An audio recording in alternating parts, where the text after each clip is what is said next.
बिस्मिल्लाहिर्रहमानिर्रहीम। अस्सलाम वालेकुम नाज़रीन इकराम, मैं हूं मखदूम शहाबुद्दीन और आप देख रहे हैं मेरा फेसबुक और यूट्यूब चैनल। उम्मीद करता हूं आप सब लोग बखैर वाफियत होंगे और जहां भी होंगे अपने अहले खाना समेत खुश भी होंगे और महफूज भी। नाज़रीन इकराम, इस वक्त मंजरनामा बदल चुका है। पाकिस्तान की सियासत में एक नई तारीख रकम होने जा रही है, क्योंकि इमरान खान ने अपना पत्ता फेंक दिया है। इमरान खान ने नवाज शरीफ के आगे एक बंद बांध दिया है और नवाज शरीफ की वजारत उज़्मा का ख्वाब इस वक्त चकनाचूर हो चुका है। और इस सब के अंदर बहुत सी चीजें हैं, बहुत से मामलात हैं और इस वक्त जो सूरत हाल है वो बड़ी दिलचस्प है। नंबर गेम मैं आपके सामने रखूंगा, लेकिन अब ये नंबर तब्दील होने जा रहा है। बड़ा सरप्राइज तैयार हो चुका है और धांधली भी इनके काम नहीं आने वाली। इस हवाले से इंपॉर्टेंट तरीन डिटेल्स हैं और ये मखलूत हुकूमत जो इस वक्त ये बनाना चाह रहे हैं, इसमें नवाज शरीफ के साथ भी एक हाथ होने जा रहा है। नवाज शरीफ के साथ होना यह है कि नवाज शरीफ ने ना यहां का रहना है ना वहां का, ना इधर के रहे ना उधर के, और 100 प्याज और 100 जूते।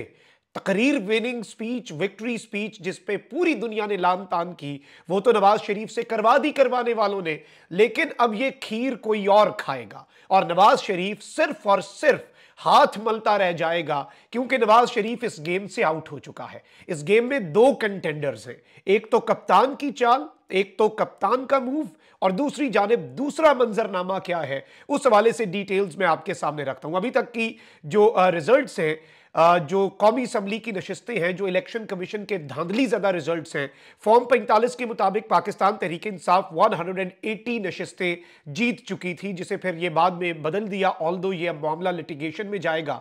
जो इलेक्शन कमीशन के 8 कौमी असम्बली की नशिस्तों पर नताइज जो है वो रहते हैं, उसके अलावा 265 में से 8 निकाल के जो बाकी नशिस्तें हैं उनमें पीटीआई के इंडिपेंडेंट्स हैं 101, मुस्लिम लीग नवाज के हैं 73, पीपल्स पार्टी के हैं 54, एमक्यूएम के हैं 17, पीएमएलक्यू के हैं 3 और जेयूआई के हैं 3।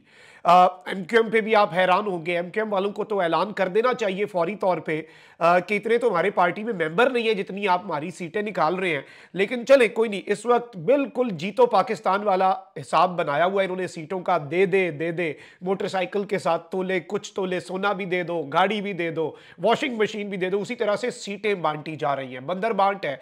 पाकिस्तान की आवाम के मैंडेट के ऊपर आज तक की तारीख का सबसे बदतरीन डाका जो है अगर डाला गया है तो वो अब डाला गया है।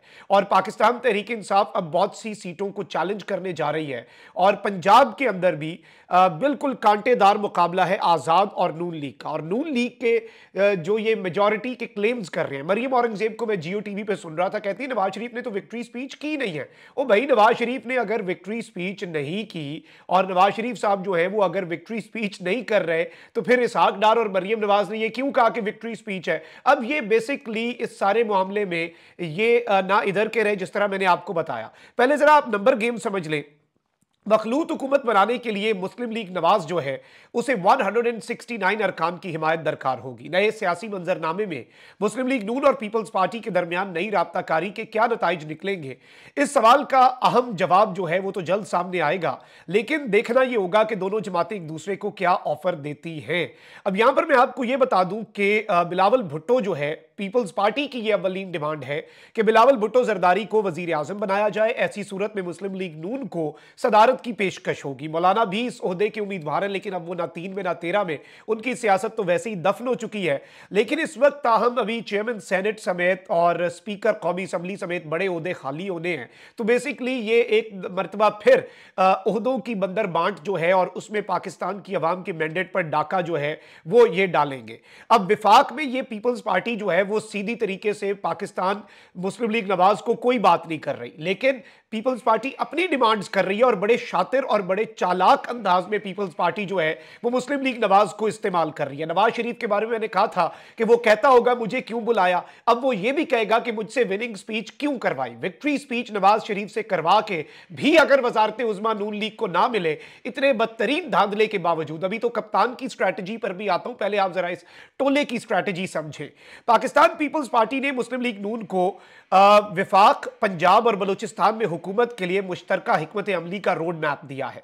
और इस वक्त मैं आपको यह बता दूं कि एक मरतबा फिर अब एतवार को एक बड़ी आम मुलाकात होनी है मेरी इतलात के मुताबिक, और मोहसिन नकवी ने कल जो मुलाकात करवाई थी, पीपल्स पार्टी ने बेसिकली ये कहा है कि नून लीग को यकीन दहानी कराई है कि आप पंजाब में हुकूमत बनाए ना, वहां पे तो हम आपके साथ हैं, क्योंकि पीपल्स पार्टी की पंजाब में मुट्ठी भर नशिस्तें हैं। उसके बदले में पीपल्स पार्टी ने यह कहा है कि पीपल्स पार्टी को बलूचिस्तान में हुकूमत बनाने दी जाए। अब बलूचिस्तान में पीपल्स पार्टी और नून लीग के बराबर बराबर जा रहे हैं, आगे पीछे जा रहे हैं उम्मीदवार। जहां पे नून लीग की सीटें बहुत ज्यादा हैं पीपल्स पार्टी से, पीपल्स पार्टी कह रही है वहां पे आप हो जाएं। जहां पे कांटे का मुकाबला है, पीपल्स पार्टी कह रही है बलूचिस्तान की वजारत आला आप हमें दे दें, हमारी झोली में डाल दें। विफाक जो है उसके ऊपर मामला जो है वो फंसा हुआ है, विफाक के ऊपर जो गेम है वो अच्छी खासी फंसी हुई है। और अभी नदीम अफजल चंद है, although he just lost his election but he is very close to Zardari and Bilawal. तो इस सब के अंदर उन्होंने एक तस्वीर लगाई है बिलावल के साथ मुलाकात के बाद, और उन्होंने लिखा कि मुस्तकबिल के वजीर आजम और गेम चेंजर से अहम मुलाकात। नीचे एक बंदे ने सवाल पूछा कि मुस्तकबिल करीब के, क्योंकि बिलावल को तो ये वजीर आजम पिछले 10 साल से कहते हैं। उन्होंने कहा जी हां बिल्कुल, मुस्तकबिल करीब के वजीर आजम और गेम चेंजर बिलावल भुट्टो जरदारी से अहम तरीन मुलाकात। इस वक्त ये सूरत हाल है। वैसे असूलन अगर देखा जाए, अगर फॉर्म 45 को देखें, पाकिस्तान तहरीक इंसाफ की जो सीटें इन्होंने चोरी करके नून लीग को दी हैं, उससे नून लीग ये कह रही है कि हमारे पास 73 सीटें हैं।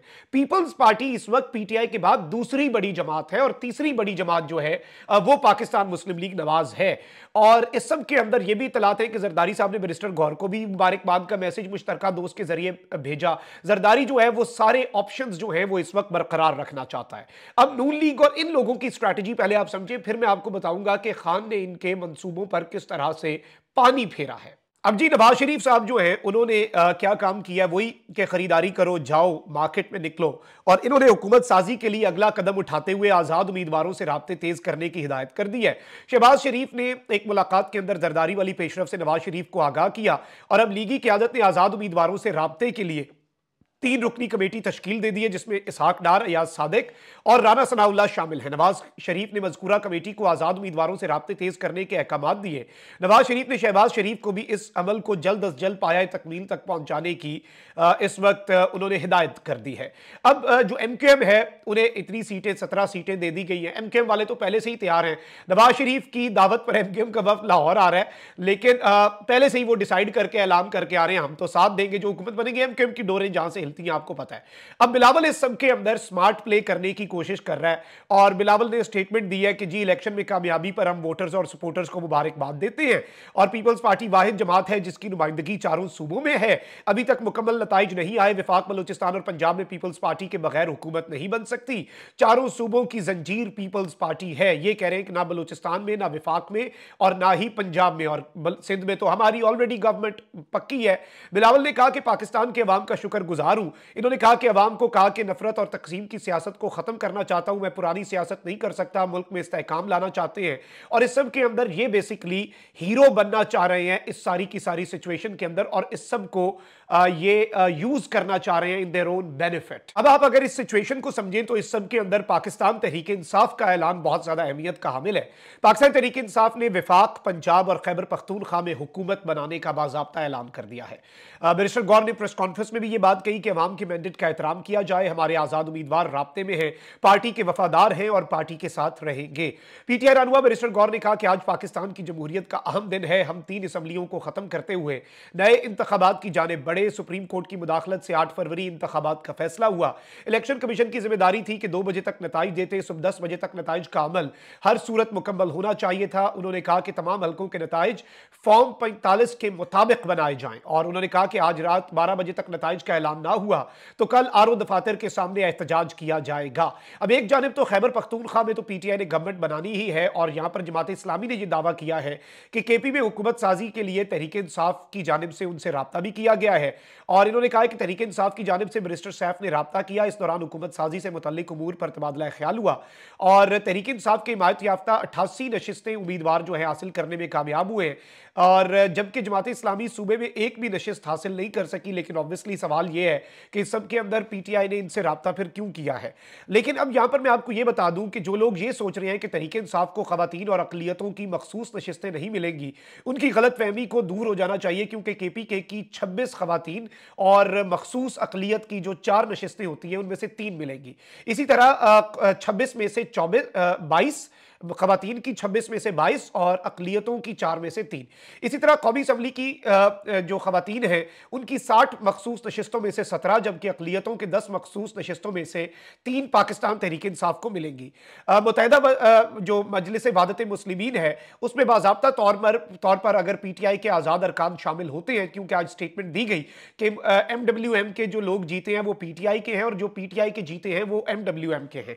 ऑल्दो इसमें कुछ और भी हो सकता है, कोई और पार्टी का इंतखाब भी हो सकता है, लेकिन इस सब में होगा ये कि सारे के सारे पीटीआई के आजाद उम्मीदवार जो हैं वो मुत्तहिदा मजलिस वहादत मुस्लिमीन जो है उसे ज्वाइन करेंगे। उसके बाद बैरिस्टर गौहर जो है वो मखसूस नशिस्तों की लिस्ट बनाएंगे। इस लिस्ट को MWM पार्टी जो है उसके सरबराह अल्लामा राजा नासिर अब्बास, जिन्होंने वफादारी की नई मिसाल कायम की खान साहब के साथ, वो इस लिस्ट के ऊपर बतौर पार्टी सरबराह दस्तखत करके इलेक्शन कमीशन को भेजेंगे। इस तरह से पीटीआई अपनी तमाम तर नशिस्तें हासिल करने में कामयाब होगी और ऑब्वियसली जिस जिस असम्बली के अंदर होंगे वहां पर मेजॉरिटी में तो पीटीआई के ही लोग होंगे, चाहे MWM के बैनर के नीचे, तो वो अपना पार्लिमानी लीडर बनाएंगे। और जो फ्लोर क्रॉसिंग है उसके कानून के मुताबिक पार्लिमानी लीडर का बात मानना जरूरी है, पार्टी लीडर की नहीं। तो पीटीआई के लोग अपना पार्लिमानी लीडर बनाएंगे, जिसे पार्लिमानी लीडर बताएंगे। वो जिधर वोट कहेगा उधर करना होगा, ना किया तो वो वोट काउंट भी नहीं होगा और वो फारिग भी हो जाएंगे। अब इस सब के अंदर पाकिस्तान तहरीक इंसाफ की कोर कमेटी की मीटिंग जो है वो भी it is under way as of we speak, और ये तय हुआ है कि इस सब के अंदर बहुत सी चीजें जो है वो डिसाइड हो जाएंगी और बहुत से मामला जो है वो क्लियर हो जाएंगे। एक जानिब तो मैं आपको ये बता दूं कि जिस जिस हल्के में ये साबित हो गया कि रिटर्निंग अफसरान ने फॉर्म 45 के बरक्स फॉर्म 47 में बदनीयती करके, बददयांती करके, टेम्परिंग या धांधली की है और पब्लिक सर्वेंट होते हुए वोटर की अमानत में खयानत की है, वो खयानत मुजरिमाना एक आपको पता है फेल का इर्तकाब होगा, जिसकी सजा पाकिस्तान पीनल कोड सेक्शन 409 के तहत 10 साल कैद और जुर्माना है। और पाकिस्तान तहरीक इंसाफ के जो हमाद अजहर साहब हैं, मुनस इलाही हैं, इन्होंने एक बड़ा वेल टाइम्ड मूव खेला है और इन्होंने एक वीडियो मैसेज जो है वो ब्यूरोक्रेसी और तमाम तर जो इदारों के अंदर लोग बैठे हैं, पुलिस हो जाए, ब्यूरोक्रेसी हो जाए, रिटर्निंग अफसरान हो जाए, इन्हें बेसिकली इन्होंने ये एक वार्निंग जारी की है कि आपको हम छोड़ेंगे नहीं। इस वक्त पीटीआई के पास अक्सरियत है, ये अक्सरियत आगे भी जाके अक्सरियत ही रहनी है, क्योंकि पीटीआई के साथ ज्यादती की गई है, पीटीआई के साथ जुल्म किया गया है, पीटीआई के मैंडेट पर डाका डाला गया है। अवाम तो इसका मजीद और ज्यादा वोट पड़ना है। अगला इलेक्शन साल बाद हो, 2 बाद हो, 3 बाद हो, पीटीआई के साथ जो खेल खेला जा रहा है उसके अंदर पीटीआई का वोट और ज्यादा बढ़ेगा। इस सब के अंदर इमरान खान साहब ने यह भी हिदायत की है कि जहां जहां पर धांधली की जा रही है वहां पर अवाम जो है वो पुरअमन तरीके से तमाम उम्मीदवार जो है एक तो फॉर्म 45 की हिफाजत करें। पाकिस्तान तहरीक इंसाफ गवर्नमेंट फॉर्म करना चाह रही है और गवर्नमेंट फॉर्मेशन की तरफ जा रही है और पाकिस्तान तहरीक इंसाफ लीड कर गई है। पूरी दुनिया बात कर रही है। पाकिस्तान के इन इलेक्शंस के ऊपर सवालात उठ गए हैं। अमेरिका, बरतानिया और ऑस्ट्रेलिया और यूरोपीय यूनियन इनके ऊपर एतराज कर चुका है। फिर आपकी पूरी दुनिया का जो मीडिया है वो पाकिस्तान के इलेक्शंस के ऊपर जो बातें कर रहा है सुन के दिल दुखता है, तकलीफ होती है कि हमारे मुल्क के बारे में क्या बातें हो रही हैं। तो ये सब कुछ जो है ये बहुत ज्यादा अलार्मिंग है। लेकिन इस सब में कप्तान ने अपना पत्ता फेंक दिया है और प्लान ई जो है वो सामने आ चुका है। इसके तहत बेसिकली नवाज शरीफ की वजारत उज़्मा का ख्वाब तो वैसे ही चकनाचूर, मैंने आपको कहा ना, 2 ऑप्शंस पे काम हो रहा है, एक बिलावल को वजीर आजम बनवाने पे और दूसरा जी पीटीआई अपना काम कर रही है। पीटीआई एंड तक फाइट करेगी। अभी तक जो फाइट कर रहे हैं उन्होंने कैसे इन्हें जाने देना है? इतनी आसानी से पीटीआई जाने देगी? अभी तो नून लीग की और नशिस्तें कम होनी है, नून लीग की नशिस्तें कम होंगी। और मैंने आपको जो मखसूस नशिस्तें उनका फिगर भी बता दिया, केपी में कितनी मिलेंगी सीटें, विफाक में कितनी मिलेंगी। और ये धांधला ज़्यादा इलेक्शन के बाद की बात कर रहा हूं। वैसे तो पीटीआई की अगर सीटें बढ़ी तो मखसूस भी बढ़ जाएंगी। तो ये सारी चीजें अगर हम अपने ज़हन में रखें तो इस वक्त गेम चेंजर इमरान खान साहब ही हैं। पूरे का पूरा मंजरनामा अभी भी पूरी पाकिस्तान की पॉलिटिक्स जो है वो अभी भी इमरान अहमद खान न्याजी के इर्द गिर्द है। और इसमें सबसे बड़ा सरप्राइज क्या है, सदर मुमलिकत जो है वो इनवाइट करते हैं जो लार्जेस्ट पार्टी है उसे गवर्नमेंट फॉर्म करने के लिए कि आप गवर्नमेंट फॉर्म करें। तो इसमें बैरिस्टर गौहर साहब ने यह सरप्राइज दिया कि सदर मुमलिकत हमें ही इनवाइट करेंगे। Now this is also very big and very important. इस नुक्ते को आपने समझना है। तो ये सब कुछ जो है ये बड़ा दिलचस्प होने जा रहा है और कप्तान हार भी नहीं मानेगा और इन्हें घुमाएगा भी। जैसे अभी तक इस पूरे सिस्टम को इमरान अहमद खान नियाजी घुमा रहा है, वो आगे भी इन्हें घुमाता रहेगा। अपना बहुत ख्याल रखिए। निगहबान पाकिस्तान जिंदाबाद।